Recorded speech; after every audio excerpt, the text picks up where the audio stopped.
കൃത്യമായ രാഷ്ട്രീയ നിലപാടെടുത്തു പോകണം ഇന്ത്യയിലെ മതേതര രാഷ്ട്രീയ പാർട്ടികൾ എന്നുള്ള അഭിപ്രായം സമസ്തക്കുണ്ട്. അതാണ് സമസ്ത നിലപാടിലൂടെ അറിയിക്കുകയും ചെയ്തിട്ടുള്ളത്. പക്ഷേ അതിലെല്ലാ രാഷ്ട്രീയ പാർട്ടികളും പക്ഷേ വോട്ടിൻ്റെ കണക്ക് വെച്ച് പരിശോധിച്ചാണ് തീരുമാനമെടുക്കുന്നത് എന്നുള്ളത് നിരാശപ്പെടുത്തുന്നുണ്ടോ?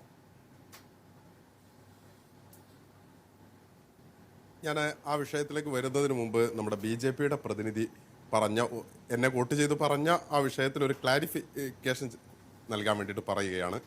ഒന്നാമതായി അദ്ദേഹം പറഞ്ഞു, അയോധ്യയിലെ ബാബരി മസ്ജിദിൽ മുസ്ലിങ്ങൾ ആരും പ്രാർത്ഥനയ്ക്ക് വരാതിരുന്നപ്പോൾ അതങ്ങനെ അവിടെ നിൽക്കുകയായിരുന്നു, അപ്പം ഞങ്ങൾ പോയി പൊളിച്ചു, അവിടെ രാമക്ഷേത്രം ഉണ്ടാക്കി എന്ന വളരെ നിഷ്കളങ്കമായ ഒരു പരാമർശം അദ്ദേഹം നടത്തുകയുണ്ടായി. നമ്മൾ ഏത് ലോകത്തോട്, ഏത് സമൂഹത്തോടാണ് ഇത് പറയുന്നത്?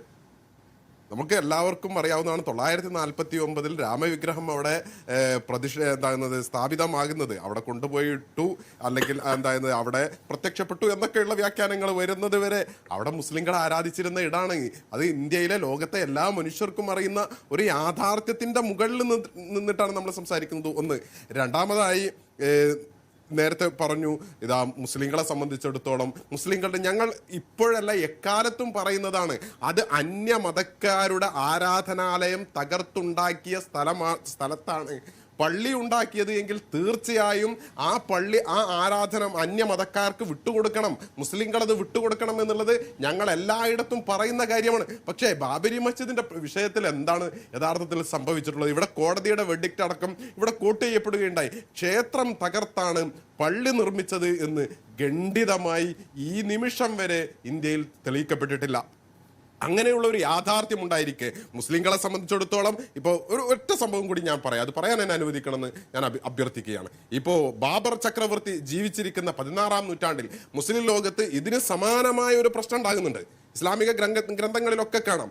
ഇതിന് സമാനമായി അന്നത്തെ 16-ാം നൂറ്റാണ്ടിലെ ഏറ്റവും ശക്തനായ, ലോകത്തെ ഏറ്റവും ശക്തനായ ഭരണാധികാരി ആരാണെന്ന് നമ്മൾ ഗൂഗിൾ ചെയ്ത് നോക്കിയാലൊക്കെ അറിയാം. സുലൈമാൻ ദ മാഗ്നിഫിഷന്റ് എന്ന് നമുക്ക് കാണാനാകുന്ന ഓട്ടോമൻ എംപയറിന്റെ സുൽത്താനാണ്. അദ്ദേഹം കോൺസ്റ്റാന്റിനോപ്പിളിൽ, ഇന്നത്തെ ഇസ്താംബുളിൽ, അദ്ദേഹം ഇന്നത്തെ ലോകത്തെ വളരെ ടൂറിസ്റ്റ് കേന്ദ്രങ്ങളിൽ വളരെ പ്രധാനപ്പെട്ടിട്ടുള്ള ഒരു ടൂറിസ്റ്റ് കേന്ദ്രം ജാമിഉ സുലൈമാൻ മോസ്ക് എന്ന് പറയുന്ന ഇസ്താംബൂളിൽ നിൽക്കുന്ന പഴയ കോൺസ്റ്റാന്റിനോപ്പിൾ ഉണ്ടായിരുന്ന ഒരു പള്ളി 16-ാം നൂറ്റാണ്ടിൽ അദ്ദേഹം നിർമ്മിക്കാൻ ശ്രമിക്കുന്നുണ്ട്.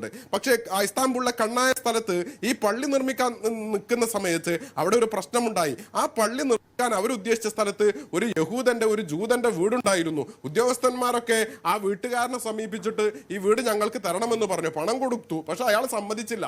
അവസാനം ഭരണകൂടം അത് നേരിട്ട് പൊളിക്കാൻ വേണ്ടിയിട്ട് വന്നപ്പോൾ സ്വാഭാവികമായും അദ്ദേഹം പ്രതിഷേധിച്ചു. ഈ പ്രതിഷേധം അന്നത്തെ മുസ്ലിം ലോകത്തെ ഏറ്റവും വലിയ ജ്ഞാനിയായ, ഏറ്റവും വലിയ പണ്ഡിതനായ, ഫത്വ കൊടുക്കേണ്ട അന്നത്തെ ഷെയ്ഖുൽ ഇസ്ലാം ഷംസുദ്ദീൻ എന്ന് പറയുന്ന ഷെയ്ഖുൽ ഇസ്ലാമിനെ സമീപിക്കുന്നത് അന്നത്തെ ഓട്ടോമൻ എംപയർ, മുസ്ലിം ലോകത്തിന്റെ ഭരണകൂടം. അന്ന് മുസ്ലിം ലോകത്തെ ആധികാരികമായി മതവിധി പറയാൻ അർഹതയുള്ള ഷെയ്ഖുൽ ഇസ്ലാം ഫത്വ നൽകുന്നു. ജൂതന്റെ പ്രൈവറ്റ് പ്രോപ്പർട്ടിയാണത്, അതുകൊണ്ട് തന്നെ അയാളുടെ പെർമിഷൻ ഇല്ലാതെ, അയാളുടെ സമ്മതമില്ലാതെ അവിടെ പള്ളി നിർമ്മിക്കാൻ പാടില്ല. ഇത് ബാബർ ചക്രവർത്തി ജീവിച്ചിരിക്കുന്ന കാലഘട്ടത്തിൽ സമാനമായി അപ്പുറത്ത് നടക്കുന്നതാണ്. മുസ്ലിം ലോകത്ത് ഈ വിഷയത്തിൽ ഒരൊറ്റ നിലപാടേ ഉള്ളൂ. അങ്ങനെ നടക്കുന്ന സമയത്ത് അവസാനം ഭരണാധികാരി സുലൈമാൻ ദി മാഗ്നിഫിഷന്റ് ഡയറക്റ്റ് വന്നിട്ട് പണം കൊടുത്ത് അയാളോട് യാചിച്ചു, കേണപേക്ഷിച്ചിട്ട് അവിടെ പള്ളി ഉണ്ടാക്കുന്നത്. ഇത് മുസ്ലിം ലോകത്ത് ആ കാലഘട്ടത്തിലൊക്കെ നടക്കുന്ന ഒരു സംവിധാനമാണ്.